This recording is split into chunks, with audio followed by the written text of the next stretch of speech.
आपल्या गावातल्याच माणसाने बोलायचं आणि आपण ऐकायचं, एक वेगळी सभा तुम्ही ऐकतायत. सभेबद्दल जेव्हा लोकांना माहिती झालं तेव्हा लक्षात आलं असेल की ही कशी सभा, कारण बाहेरून कोणाला बोलवलेलं नाही, कोणी मोठे वक्ते नाही आहेत आणि स्टेजवर खुर्ची पण नाही. आपल्या गावात अनेक मान्यवर मंडळी आहेत, समाजामध्ये अनेक मोठे मोठे लोक आहेत. आपण सगळ्यांचा आदर करतो, सगळ्यांचा मान सन्मान करतो, परंतु आपल्याला फक्त मुद्द्यावर बोलायचं आहे, महत्त्वाचा विषय बोलायचा आहे आणि त्याच्या उपर आपल्याला काही करायचं नाही. जे करायचं ते आपण नंतर करणार आहोत. म्हणून इथं विनाकारण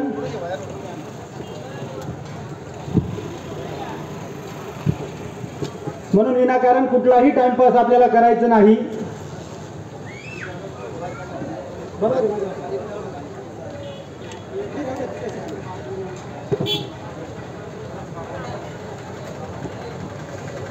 तर सभेच्या प्रारंभी आपण महाराष्ट्राचा आराध्य दैवत आणि हिंदवी स्वराज्याचे संस्थापक शिवछत्रपती शिवाजी महाराज यांना अभिवादन करूया. बोला शिवछत्रपती शिवाजी महाराज की, शिवछत्रपती शिवाजी महाराज की, छत्रपती संभाजी महाराज की, छत्रपती संभाजी महाराज की. महाराजांना अभिवादन करून एका चांगल्या उद्देशाने मित्रांनो या सभेला सुरुवात करतो आहोत. जसं अनेक दिवसापासून अनेक जणांना माहिती आहे, सभेचा विषय पण जसं मेसेज मध्ये सांगितला होता की आपल्या गावामधल्या बसेसची जी समस्या आहे, एसट्यांची जी समस्या आहे, त्या समस्येवर आपण सभा आयोजित केलेली आहे. त्या समस्येवर आमच्या पत्रकारांनी अनेक बातम्या सुद्धा दिलेल्या आहेत आणि त्या समस्येवर आपण पाचोरा बस आगार आणि जळगाव बस आगार यांनी आंदोलनाचा इशारा सुद्धा दिलेला आहे. या गोष्टींच्या बाबतीत आपली पुढची भूमिका काय आहे? एसटी म्हणजे माणसं नुसतं घेऊन जाणारी आणि घेऊन येणारा वाहतूक करणारा साधन आहे की त्याच्यापेक्षा एसटीचा जास्त उपयोग आहे, हे आपल्याला या सभेमधून समजून घ्यायचं आहे. मी तुम्हाला खात्री दिली सुरुवातीला की कुठेही बसले असते, कुठल्याही युट्यूब चॅनलवर बसले असते, टीव्हीवर बसले असते, कुठल्या कट्ट्यावर बसले असते आणि तुमचा जेवढा फायदा झाला असता त्याच्यापेक्षा अधिक फायदा नुसता ऐकून तरी होणार आहे. तर चला आपण सभेला सुरुवात करूया. मित्रांनो, तुम्ही सगळेजण माझ्यापेक्षा जास्त वर्ष या गावामध्ये राहतायत. सगळ्यांना आपलं गाव परिचित आहे, आपल्या गावाची संस्कृती परिचित आहे. काही दिवसांपूर्वी म्हणजे साधारणतः 1-1.5 महिन्यांपूर्वी आम्ही एका महत्वाच्या मुद्द्याला हात घातला की गावामध्ये लॉकडाऊनच्या पूर्वी, नगरदेवळा या गावामध्ये लॉकडाऊनच्या पूर्वी कनेक्टिव्हिटीचं जे साधन होतं, संपर्काचं जे शासकीय साधन होतं ते म्हणजे एसटी, ते इतक्या मोठ्या प्रमाणावर एसटी आपल्या गावाला उपलब्ध होते आणि लॉकडाऊन मध्ये सगळं जगाचं चलनवलन बंद झालं. एसट्या नाही तर थप्पीच्या थप्पे विमानतळांवर लागले आणि लॉकडाऊन मध्ये सगळं जग बंद झालं. आपल्याकडच्या एसट्याही बंद झाला, आपलं काही म्हणणं नव्हतं त्याच्यावर. परंतु लॉकडाऊन संपून 2.5-3 वर्ष झाले आणि आज सुद्धा आपलं जे पालक आगार आहे, पाचोरा आगार, याचं जे महत्वाची जबाबदारी आहे आपला गावाला संपर्काची साधने पुरवण्याचं, एसटी पुरवण्याचं, त्याच्यामध्ये अनेक प्रॉब्लेम आहेत, अनेक समस्या आहेत. त्या समस्या मी तुमच्या समोर मांडणार आहे. पण सर्वप्रथम मला तुम्हाला सांगायचं आहे की एसटीचे फायदे काय काय आहेत. तुम्ही मला सांगा की एसटी का महत्वाची. कारण काहींना असं वाटत असेल की हा जीवन आला नाशिकवरून आता 2-4 वर्षापूर्वी आणि गावामध्ये काय खूप मोठी समस्या थोडी आहे एसटीची समस्या. आमच्याकडे बस आहे, आमच्याकडे मोटरसायकली आहेत, कार आहेत, रिक्षा आहेत, अनेक वाहन आहेत. एसटीची समस्या म्हणजे काही खूप मोठी समस्या आहे का? कारण हे कशावरून सांगतोय, मला अनेक जण दुसऱ्या समस्या पण सांगत राहतात. सर अमुक समस्या उचला हो, सर डमुक समस्या उचला हो. हाय काय नाही, एसटीने जाऊ द्या, ती नंतर दाखवा, ती अमुक समस्या उचला. म्हणजे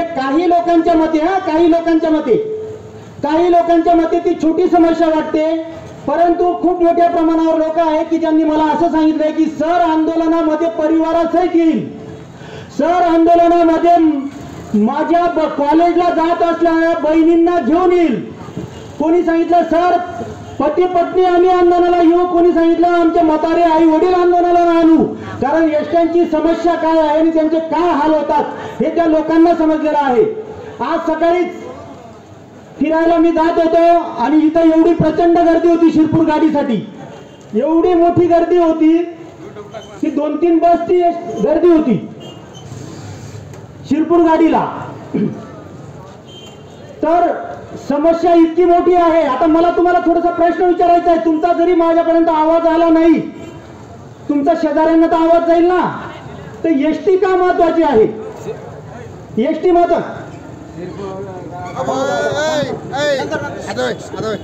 एसटी महत्वाची का आहे? तुम्हाला जसं वाटेल तसं मला सांगा. मला नाही ऐकू आले तरी मला सगळं समजतं तुम्ही काय बोलले ते. थोडंसं सहभाग घ्या. एसटी महत्वाची का आहे? बोला, जागेवरून बोला, शेजाऱ्यांना ऐकू जाईल असं बोला. फक्त बोला. हा, अजून सांगा. शेजारी 4-5 जणांना ऐकू जाईल असं सांगा. मला सगळ्या समस्या माहिती आहेत आणि तुम्हाला जे माहित नाही ते पण मला माहिती आहे, ते मी तुम्हाला सांगणार आहे. तर बोला, प्रत्येक जणाने काहीतरी सांगा ज्याला ज्याला वाटतं. एसटी का महत्वाची आहे? लोक आणण्यासाठी, लोक घेऊन जाण्यासाठी, सासरवाडीला जाण्यासाठी, सासरवाडीकडची मंडळी येण्यासाठी, आपल्या गावाच्या भगिनी दुसऱ्या गावाला दिलेल्या असतात, मुली दिलेल्या असतात, त्यांना आपल्या माहेरी सरळ सहजपणे येता यावं म्हणून. बरोबर आहे. त्यांचे पती, त्यांचे सासू सासरे यांना सहजपणे आपल्या गावाला येता यावं म्हणून. बरोबर. एवढीच लोकांना असं वाटतं की एवढी समस्या आहे. बघा, ह्या सुद्धा मोठ्या गोष्टी आहेत. आपले नातेवाईक आपल्याकडे सहजपणे येऊ शकतात आणि सहजपणे येऊ नाही शकत. याच्यामध्ये खूप मोठा फरक पडतो. ते वेगवेगळ्या वाहनांना लटकत येतात आणि एसटी मध्ये सहजपणे येऊ शकतात. या 2 छोट्याशा गोष्टी आहेत, यांच्याने खूप मोठा फरक पडतो. परंतु मित्रांनो, तुम्हाला एक छोटासा गोष्ट सांगतो मी, जे काही नवीन शोध लावलेला नाही, जनरल गोष्ट आहे, तुम्हाला पटेल. आपल्या गावाच्या स्टेशनवरून उड्डाणपूल व्हायच्या आधी स्टेशनचं चित्र तुमच्या नजरेसमोर येईल. बरोबर. आणि आताचं स्टेशनचं चित्र नजरेसमोर आणा. काय फरक आहे?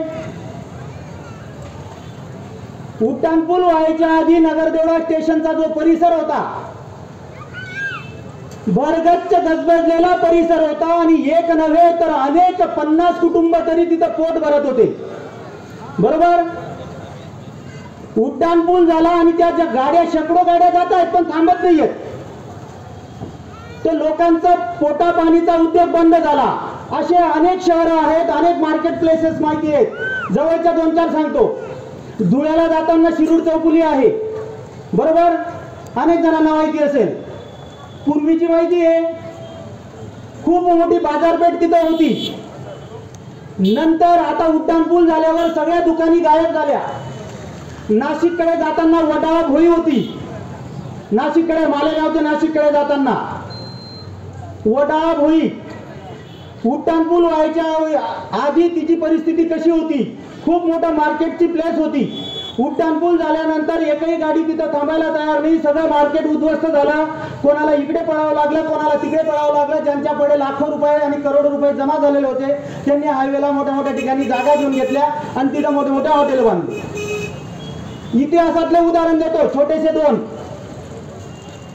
छत्रपती शिवाजी महाराजांची राजधानी सगळ्यांना माहिती आहे.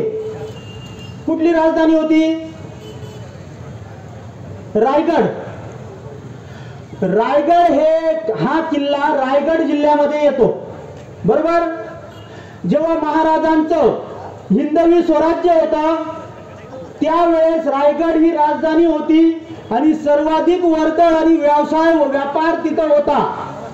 जे रायगडाला गेले असतील तिथे हिरे मोते आणि सोन्या चांदीचे दुकानं होते.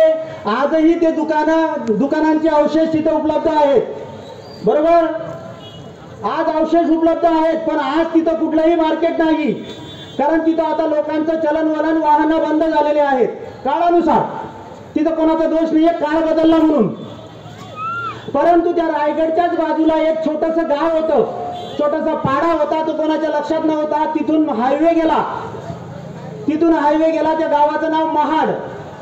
मुंबई गोवा हायवे तिथून जातो, रेल्वे तिथून गेली तर आज ते लाखो लोकसंख्येचं आणि करोडो अब्जावधी उलाढालीचं केंद्र झालेलं आहे.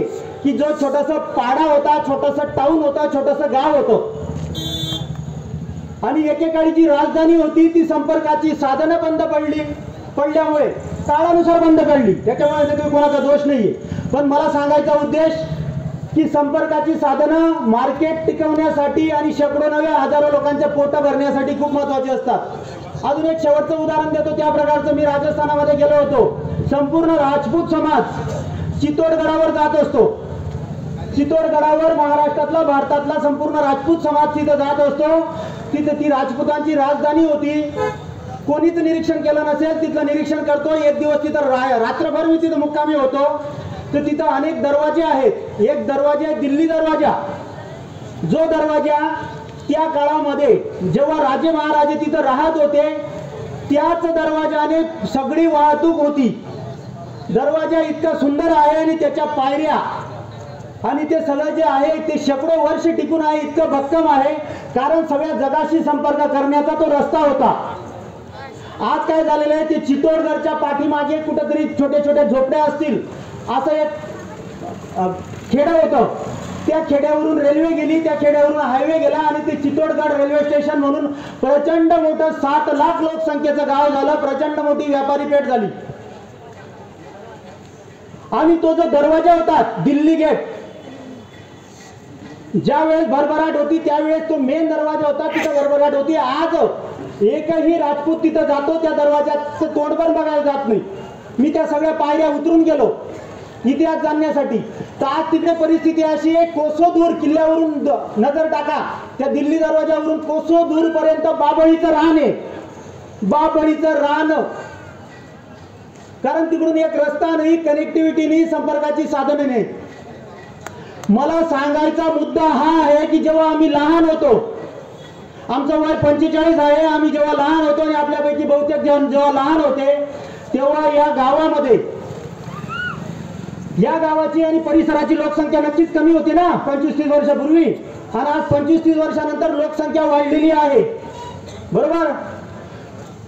त्यावेळेचं मार्केट आणि आजचं मार्केट सांगा ना.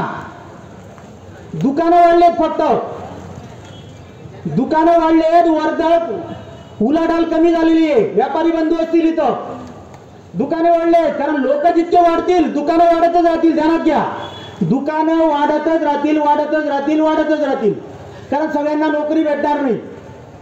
परंतु त्या दुकानांना उलाढाल पाहिजे, आर्थिक उलाढाल पाहिजे, व्यवसाय पाहिजे, पैसा पाहिजे. तो कमी झालेला आहे, उलाढाल कमी झालेली आहे.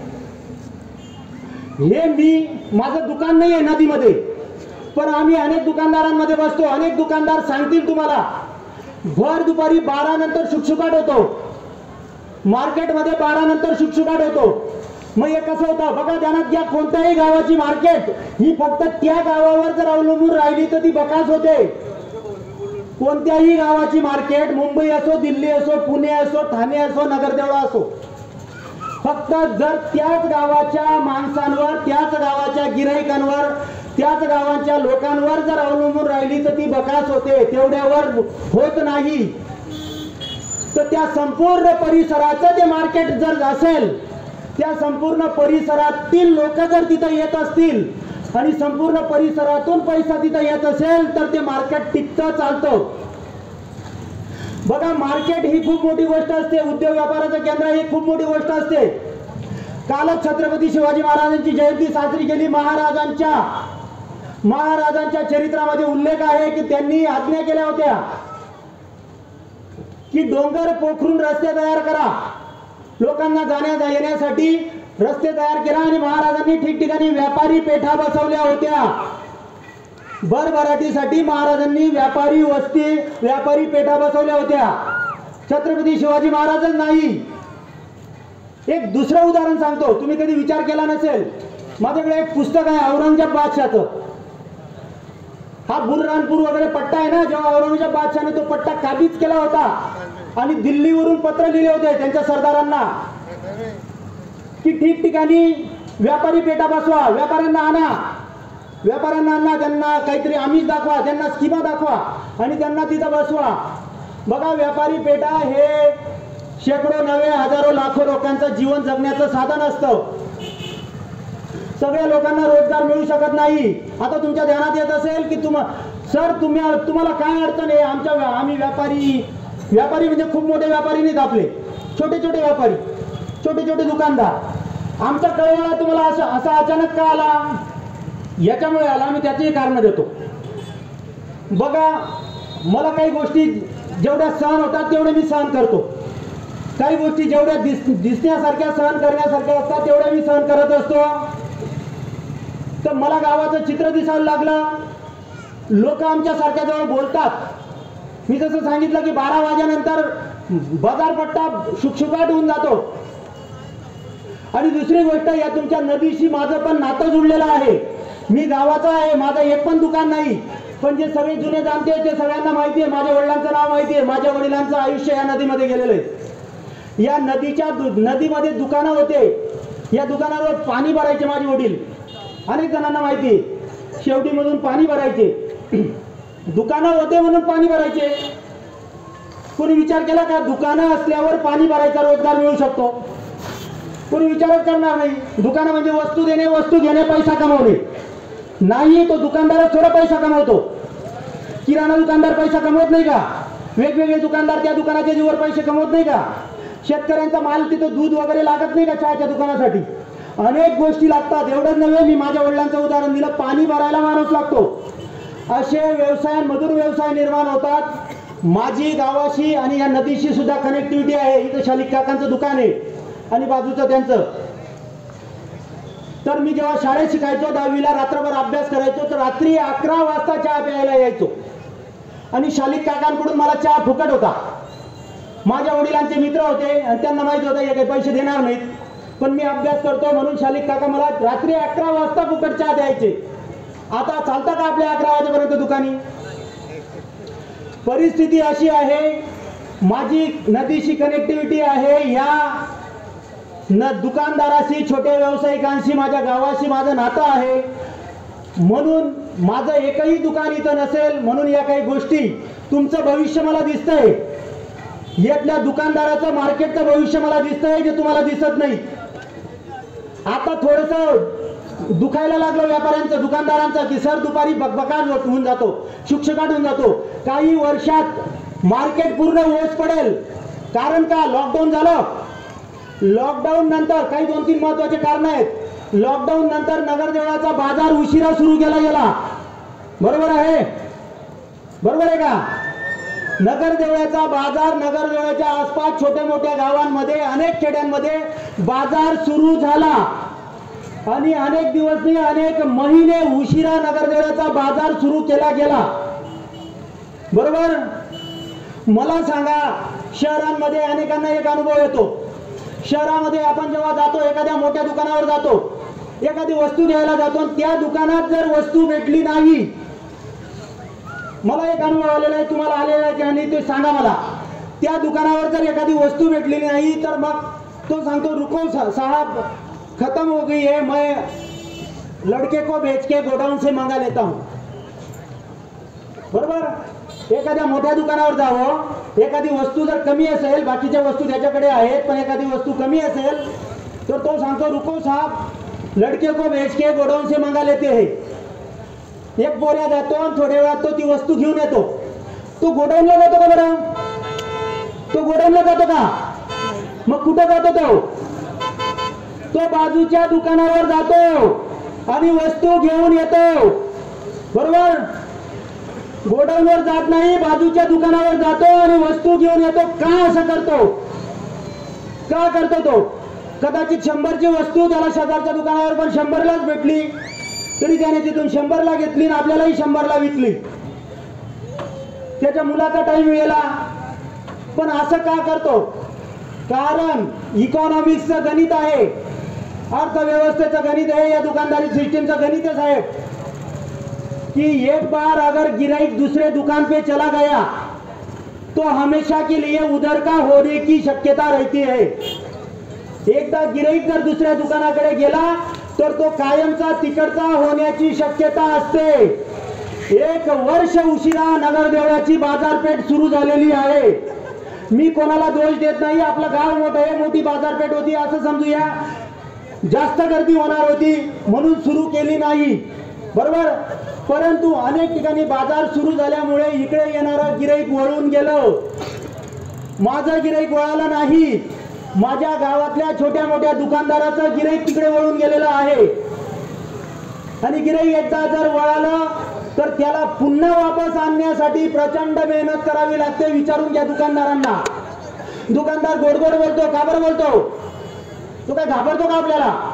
नाही, गिराईकला खुश ठेवण्यासाठी गोडगोड बोलतो आणि ते गिराईक दुसऱ्या काउंटरवर जायला नको म्हणून तो गोडगोड बोलतो. 1 वर्ष उशिरा मार्केट सुरू झालं, बाजारपेठ सुरू झाली, याच्यामुळे आपले मोठ्या संख्येने गिराईक इकडे तिकडे वळून गेले. आणि म्हणून आज तुम्हाला दिसतंय आजूबाजूची काही गावं जे आपल्यापेक्षा छोटे होते, अजून पण छोटे आहेत, पण मार्केटचा जो व्याप आहे, मार्केट साईज म्हणतात ज्याला इकॉनॉमिक्स मध्ये, ती प्रचंड मोठी झालेली आहे. पण आपण असं समजूया, कोणाला दोष द्यायचा नाही आपल्याला. लॉकडाऊन होता आणि तो कोरोना महाभयंकर आजार होता, त्याच्यामुळे असं सरकारला करावं लागलं, पुढाऱ्यांना करावं लागलं असं समजू. पण दुसरी गोष्ट, त्याच्यानंतर बघा आपल्या गावाचं स्थान इतकं सुंदर आहे, तुम्हाला माहिती नाहीये. आम्ही अख्खा महाराष्ट्र फिरून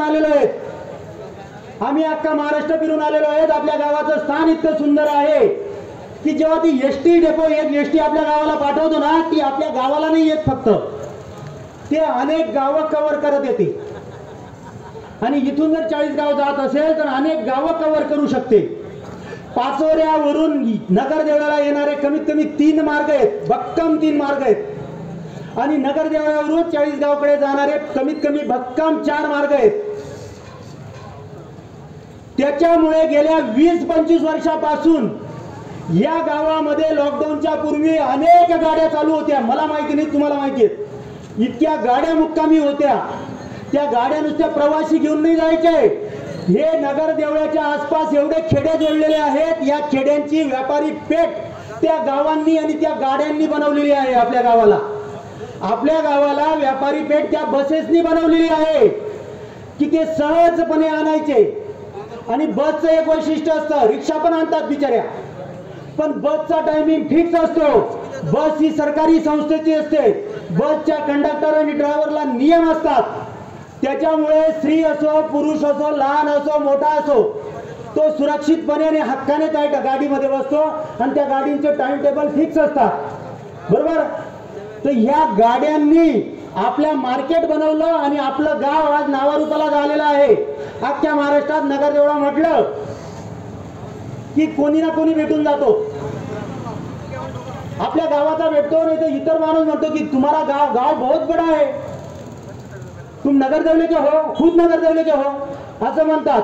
तर आपली मार्केट प्लेस बनण्याचं कारण म्हणजे आपल्या गावाचं सेंटर प्लेस, लोकेशन आणि कनेक्टेड रस्ते आणि पूर्वीच्या चांगल्या लोकांनी आणि चांगल्या पुढाऱ्यांनी आणि एसटीच्या चांगल्या अधिकाऱ्यांनी, ज्याच्यामध्ये पाचोरा आगाराचे तिवारी साहेब होते, असे अनेक चांगल्या अधिकाऱ्यांनी त्यांनी मनापासून काम केलं. अशा अधिकाऱ्यांनी नगरदेवळाला अनेक गाड्या जोडून दिल्या आणि नगरदेवळाचं मार्केट तयार झालं की जे शेकडो नव्हे हजारो लोकांना पोट भरतंय. एक मार्केट म्हणजे पिढ्यानपिढ्या पोट भरण्याचं साधन आहे, ध्यानात ठेवा. पिढ्यानपिढ्या पोट भरण्याचं साधन आहे. आपलं जरी दुकान नसेल तरी एका दुकानातनं अनेक व्यवसाय निर्माण होतात. जसे माझे वडील पाणी भरायचे, तो व्यवसाय झाला, रोजगार झाला, असे अनेक रोजगार निर्माण होतात. परंतु लॉकडाऊन नंतर आपल्या गाड्या 2.5 ते 3 वर्ष झाले. एसटी ही सरकारची आहे, सरकार हे आपलं आहे. आपण टॅक्स देतो आणि आपल्या टॅक्स मधून त्या सगळ्या एसट्या चालतात. आणि भारतीय राज्यघटनेमध्ये म्हटलेलं आहे की सरकारकडे जेवढी साधन सामग्री आहे ती सगळ्या नागरिकांना समसमान दिली पाहिजे. अगदी ग्राम मध्ये आणि किलोग्राम मध्ये मोजू नाही शकत आपण, पण निदान नगरदेवळाची लोकसंख्या एवढी आहे, आसपास इतके खेडे आहेत, म्हणजे पाचोरा तालुक्याची लोकसंख्या काहीतरी 4-1 लाख असेल. अहो, आपलं गाव आणि आपला परिसर 1 लाख आहे. आपलं गाव आणि इकडचे जोडलेले गाव आणि इकडचे गाव 1 लाख आहे, 25% आहेत. आपल्या गावाचा अधिकार आहे, नुसतं बस डेपोच्या बस नाही, सब डेपो झाला पाहिजे अशी आपल्या गावाची पात्रता आहे। सब डेपो का प्रत्येक गाडी तिथून नाही आली पाहिजे, इथून या खेड्याला सोडल्या पाहिजे, इथून इकडच्या खेड्यांना सोडल्या पाहिजे, इथून इकडच्या खेड्यांना सोडल्या पाहिजे, इथून इकडच्या खेड्यांना सोडल्या पाहिजे। म्हणून आपल्या गावाचा अधिकार आहे की आपलं गाव सब डेपो होईल, एवढं आपल्या गावाची क्षमता आहे। एवढे लोक राहतात म्हणजे आपण सरकारला पैसा पण देतो, शेतीमधून कष्ट करतात तो सरकारला पैसा देतो, आपण सरकारला उत्पन्न मिळवून देतो। प्रत्येक जण चॉकलेट खा नाही तर बिस्किट खा नाही तर चहा प्या, चहामध्ये साखर आली, साखर टॅक्स देऊन आली, प्रत्येक ठिकाणी आपण सरकारला पैसा देतो। परंतु 2.5-3 वर्ष झाले आपल्या गावावर एवढा अन्याय झाला की आम्ही यादी केली 15 पेक्षा जास्त बस बंद केल्या, एका गावाच्या परिसराच्या 15 पेक्षा जास्त बस। काय झालेलं आहे मार्केटमध्ये शुकशुकाट काय झालेला आहे, सहजासहजी लोकांना यायला वाहन नाहीये, मग लोक तिकडे वळून चालले, इकडे वळून चालले, लोक तिकडे वळून चालले, तुमचं बाजारपेठ चालली पळून। आज जे चित्र दिसतं 12 पासून शुकशुकाट होतो, काही दिवसात 10 वाजेपासून शुकशुकाट होईल, काही दिवसापासून 10 वाजेपासून शुकशुकाट होईल, आणि काही दिवसात असं होईल की नगरदेवळातल्या मार्केटमध्ये फक्त नगरदेवळातले लोक येतील। आणि ध्यानात ठेवा, इकॉनॉमिक्स असं म्हणतं की त्याच गावाच्या भरोसे जे मार्केट असतं त्याचा विकास होत नाही, त्याचा विकास होत नाही, त्याच्या जीवावर खूप लोक पोट भरू शकत नाहीत। आणि म्हणून या सगळ्या गोष्टी लक्षात आल्यामुळे आमच्या पत्रकारांनी बातम्या लावल्या, आम्ही पाठपुरावा केला, तुमच्यामध्ये पण विविध राजकीय पक्ष पुढारी यांनी सुद्धा पाठपुरावा केलेलाच असेल पाचोरा आगाराकडे। आम्ही असं म्हणत नाही आम्ही करतो असं, परंतु पाचोरा आगाराने हे सभा घेण्याचं कारण असं आणि आंदोलन करण्याचं कारण असं की पाचोरा आगाराने नगर देवळ्याचा कुठलाही व्यक्ती तक्रार घेऊन आला असेल तर त्याला अवहेलना केलेली आहे। अनेक जण सांगतील तुम्हाला माझ्या भाषणानंतर की आपला कोणी व्यक्ती गेला पाचोरा आगारामध्ये या लॉकडाऊन नंतर की त्याला मध्ये उभं सुद्धा केलं नाही, त्याला खुर्ची सुद्धा दिली नाही, खुर्ची जाऊ द्या उभे केलं नाही, चांगले उत्तर दिले नाही। नगरदेवळाचे लोक इतके छोटे झाले का, यांनी एवढं छोटं करून टाकलेलं आहे आणि आपण छोटे नाहीत। 12 वाजेपासून आता मार्केट बंद व्हायला लागलं आणि 50% दुकाने बंद होऊन जातात, आणि जे असतात ते बिचारे घरी टाइमपास करण्यापेक्षा इथं टाइमपास करत बसतात। भविष्यामध्ये मार्केटची वाईट परिस्थिती होणार आहे। इतर अनेक कारण सांगतो, मार्केट हे खूप मोठं कारण आहे आणि आपला अधिकार आहे। अनेक गावांना उत्पन्न न देणाऱ्या गाड्या चालवतात आणि काही अधिकारी हे आपल्या गावाविषयी वाईट दृष्टिकोन ठेवून बसलेले आहेत। आम्ही त्याच्याबद्दल करणार आहेत त्यांच्या वरिष्ठांची, त्यांचे अधिकाऱ्यांचा सस्पेन्शन निलंबन मागणार आहोत। आणि काही अधिकारी असे आहेत की त्यांचं म्हणणं असं आहे आमची नोकरी टिकली पाहिजे आणि आता जाहीर करून टाकतो, नाव जाहीर नाही करत,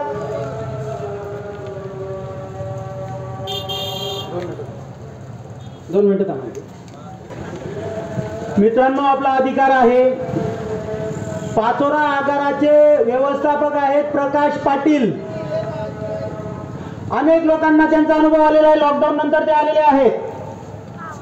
त्यांचा आपल्या गावाबद्दल आक्रोश आहे, मी तर पत्रामध्ये उल्लेख करणार आहे। आणि आता आपल्याला आंदोलन जे करायचं आहे की सूडबुद्धीने तो माणूस वागतो, जाहीर नाव घेतोय, त्यांची जर बदनामी होत असेल व्हिडिओ जातील त्यांच्यापर्यंत, त्यांनी माझ्यावर गुन्हा दाखल करावा, पण आम्ही पण सिद्ध करून दाखवू की सरकारने नेमलेला अधिकारी की तो लोकांच्या सेवेसाठी आहे, तो 1 लाख लोकसंख्येच्या परिसराशी चिटिंग कशी करू शकतो, त्याला पक्षपातीपणा म्हणतात, इंग्लिश मध्ये बायस पर्सनॅलिटी म्हणतात। अशा पद्धतीने सरकारमध्ये चालत नाही, आम्ही त्यांच्या निलंबनाची मागणी करणार आहोत। कारण आमच्याकडे कारण आहेत, नगरदेवळाचा तक्रार घेऊन कोणी एसटीचा गेला ना तो माणूस उभा करत नाही, आणि गाड्या इतक्या वेड्या वाकड्या दिलेल्या आहेत की त्या गाड्यांचे रूट ठिकाणावर नाही आहेत, म्हणजे कंडक्टर ड्रायव्हर त्या गाड्या चालवतात ना त्यांचं डोकं दुखायला लागून जातं। ज्या गाड्या व्यवस्थित नाही, जिथून उत्पन्न आणू शकत नाही अशा पद्धतीने गाड्या देतात, अशा बेटाईमला गाड्या देतात, त्यांचं निलंबन। दुसरी गोष्ट, 2 अधिकारी आपल्या गावातले आहेत, 2 अधिकारी आपल्या गावातील आहेत। मी गावाचा मान म्हणून त्यांचं नाव घेत नाहीये, पण पत्रकात नाव घेणार आहे। एक अधिकारी नगर देवळ्याचे आहेत, ज्यांना आपण सुपुत्र म्हणतो नगर देवळ्याचे, तुम्ही मला पण म्हणणार ना नगर देवळ्याचे सुपुत्र। अहो, सुपुत्र जेव्हा म्हटला जातो त्याने चांगल्या पुत्रासारखं काम केलं पाहिजे, गावाची सोय बघितली पाहिजे, गावाला मूठभर जास्त देऊ नको तू, पण आमच्या हक्काचं जे आहे ते तर दे ना बाबा. नगरदेवळाचे एक अधिकारी आणि एक होळचे अधिकारी आहेत. होळचे अधिकारी जसं आपण अनेकदा बघतो, तालुक्याला बसणारा एखादा पुढारी असेल, जिल्ह्याला बसणारा एखादा मंत्री संत्री असेल, त्याला आपल्या गावाचं काही माहित नसतं, तो त्याच्या कार्यकर्त्यांना विचारतो, बाबा गावाचं काय अडचण आहे, गावाच्या काय समस्या आहेत. कार्यकर्त्यांनी अडचणी पोहोचवल्या तर त्याला समजतात. तसं हे आपल्या गावातले 2 अधिकारी हे सुद्धा त्यांच्या नोकरी, फक्त नोकरी सांभाळतात. चांगली गोष्ट आहे, तुमची नोकरी सांभाळा, प्रत्येकाने नोकरी सांभाळली पाहिजे. परंतु आमच्या गावाच्या हक्काच्या गाड्या बंद केलेल्या आहेत आणि त्याच्यामध्ये त्या अधिकाऱ्यांची सुद्धा भूमिका आहे. जाऊ द्या साहेब, काही अडचण नाही, जाऊ द्या साहेब, कर देतो लोके, जाऊ द्या साहेब, गणवाने उद्यात लोकांना, अशा पद्धतीने कार्यक्रम चालू आहे. त्या 2 अधिकाऱ्यांची बदली पाचोरा तालुक्याच्या बाहेर झाली पाहिजे अशी आम्ही मागणी करणार आहोत आणि त्यासाठी आंदोलन करणार आहोत. कारण गावाची व्यक्ती आम्ही मोठ्या हृदयाने मनाने त्याला सुपुत्र म्हणतो. तो सुपुत्र नको बनू, पण कुपुत्र तर नको बनू ना. गावावर बदला तर नको घेऊ ना. कारण तुझे शब्द ते अधिकारी मानतात, तुझे शब्द ते अधिकारी मानतात आणि गावावर सूड उगवतात. या पद्धतीने चालू आहे. बघा, मार्केट बंद होत आहे, लॉस होत आहे. मार्केट म्हणजे गावाच्या हजारो लाखो पोरांची भविष्यातले पिढ्यानपिढ्यांची सोय आहे. दुसरी गोष्ट, जवळ आणतात, मुली घेऊन जातात, सगळ्यांना माहिती. महत्वाची गोष्ट सांगतो, स्कूलचे विद्यार्थी खेड्यापाड्यांवरून अनेक पायी येतात, बिचारे लटकट येतात, रिक्षाला लटकून येतील, मोटरसायकलला हात देऊन येतील, अनेक आहेत. त्यांनी शिक्षण घ्यायचं नाही का? मी शाळेच्या कार्यक्रमांमध्ये सांगतो, भविष्यामध्ये भारतातल्या पोरांना प्रचंड मागणी आहे. भारताच्या पोरांना प्रचंड मागणी आहे जगामध्ये. जगातले इंग्लंड, अमेरिका, जपान, रशियाच्या सगळे देश भारतातल्या तरुणांना 10 लाख, 20 लाख, 50 लाखचे पॅकेजेस देत आहेत वर्षाला. आपण बघतोय काही बाहेर देशामध्ये असलेल्या आपल्या गावाचे पोरं इथं कोटी-कोटीच्या जमिनी घेत आहेत. बरोबर? तर एवढी क्षमता आपल्या विद्यार्थ्यांमध्ये आहे. त्यांच्या शिक्षणाला पायबंद होत आहे. त्याच्यामुळे सरकारी वाहन, सरकार सोयी सवलती देतं, त्यांना पास देतं, पण हे पाचोरा आगार बसेस चालवत नाही. नगरदेवळाला येणारे अनेक खेड्यांचे विद्यार्थी, त्यांचं नुकसान होतं. अजून मला सांगा, 12वी पर्यंत शिक्षण आहे आपल्या गावाला, 13वी आहे का? 13वी नाही तर 13वी करायला वडगाव, चाळीसगाव, पाचोरा, जळगाव जायचं असेल तर रिक्षांना लटकत किती जातील पोरं? जाऊ शकतात का? वर्षभर, 2 वर्ष, 3 वर्ष त्या पद्धतीने प्रवास करू शकतात का? नाही करू शकत. शिक्षण होणार नाही मित्रांनो. ज्यांच्याकडे पैसा आहे, धनसंपत्ती आहे, तिथं खोल्या करून घेतील, महाग हॉस्टेलमध्ये टाकतील. 12वी नंतरच्या पोरांचं शिक्षण कमी होत आहे, बंद होत आहे आपल्या गावाच्या. तुम्ही म्हणणार आमच्या काही लक्षात नाही आलं. तुमच्या लक्षात नाही आलं, आमच्या लक्षात आलेलं आहे. आमच्या लक्षात आलेलं आहे. आता तुम्ही याच्या पुढे विचार करा, तुमच्या पण लक्षात येईल. चला पोरे नेमन शिकतोच का मध्ये पुढे? प्रॉब्लेम इथं आहे. हा बेसिक प्रॉब्लेम आहे. घेऊन जाण्यापासून आणण्यापासूनच सुविधा नाही आहेत. शिक्षण कसं घेतील?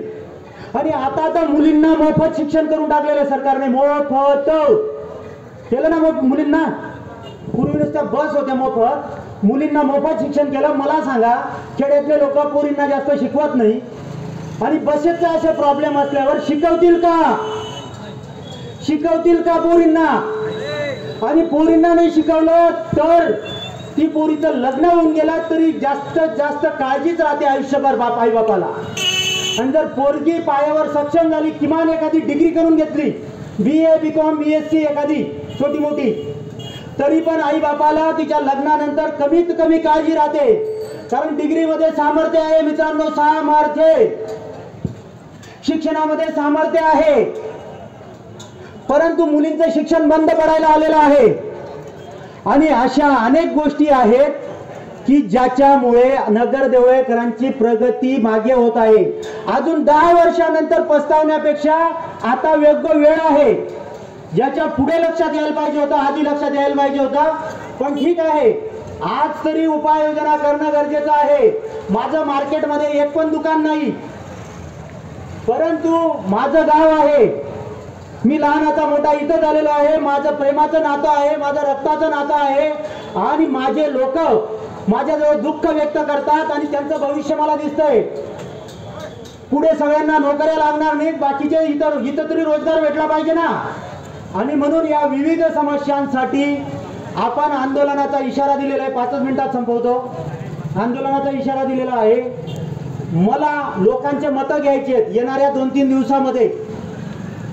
मला व्हॉट्सअपने सांगा, मेसेजने सांगा, नदीमध्ये सांगा की सर आवश्यक आहेत. तर मला बी वाटलं पाहिजे की एसटी आवश्यक आहेत. नाही तर असं जर वाटलं की मीच भुकतोय, जोरजोरात ओरडतोय.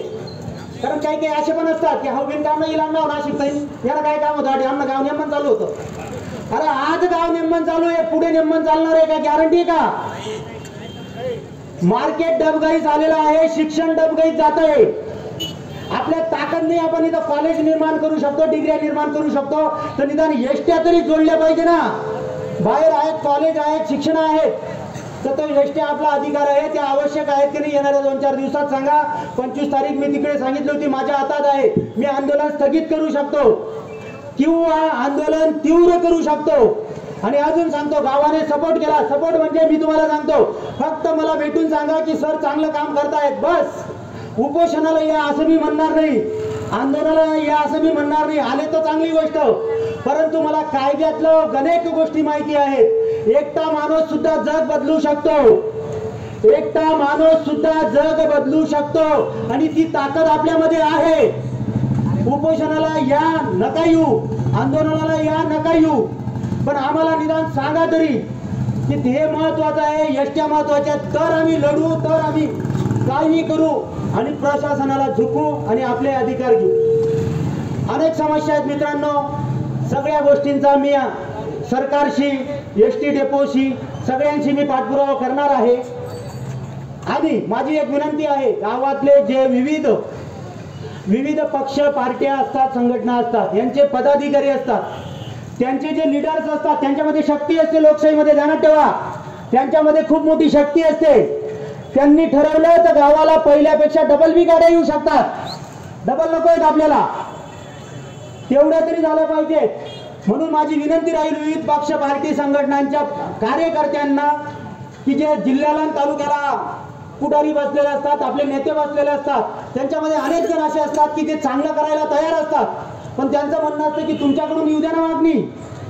तर तुम्ही पण त्यांना सांगा की आमच्या गावाची खरोखर गरज आहे, आपल्याला गाव टिकवायचं आहे. आणि बघा, एसट्या जर दिल्या, मी पाचोरा कंट्रोलर जळगावचे मुख्य विभाग नियंत्रक आहेत, त्यांच्याशी बोललो, त्यांना माझं म्हणणं पटलं.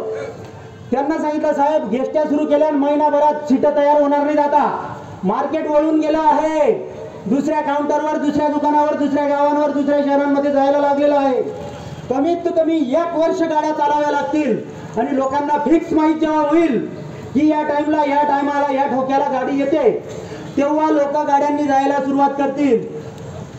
आणि एसट्या असल्यावर बघा, आपल्या भारतीय संस्कृतीमध्ये पुरुषांपेक्षा स्त्रिया जास्त खरेदी करतात, व्यापाराला जातात. 2-4 बाया येतात, सकाळपासून 4 वाजेपर्यंत हे ते घे, ते घे, कपडे लत्ते घे, किराणा घे, असे करतात. पुरुष निश्चिंत होऊन जातात खेड्यापाड्याचे, ते शेतीबाडीमध्ये व्यस्त असतात. आणि स्त्रिया जर बाजारपेठेत जाऊ शकल्या तर पुरुष निश्चिंत होतात. पण स्त्रिया केव्हा जाऊ शकतील? बस असल्या तर येऊ शकतील. रिक्षाला लटकत कोणी पाठवायला तयार नाही, कोणी यायला तयार नाही. आणि म्हणून आपलं मार्केट दुसरीकडे जात आहे. परंतु अजूनही आपल्या गावाचं स्थान इतकं सुंदर आहे, आजच्या महाराष्ट्रामध्ये चेक करा, इतकं सुंदर स्थान आहे. आणि या परमपवित्र आज्ञावंतीचा आपल्याला आश्रय भेटलेला आहे.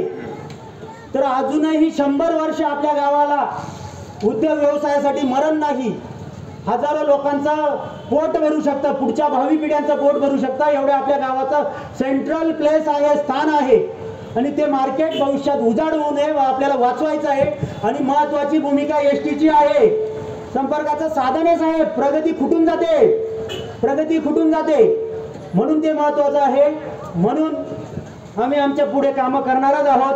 अनेक जण सांगतात, मी तुम्हाला जसं सांगितलं, एका विद्यार्थ्याने सांगितलं, सर माझ्या कॉलेजला जाणाऱ्या बहिणींसोबत मी आंदोलनाला येईल.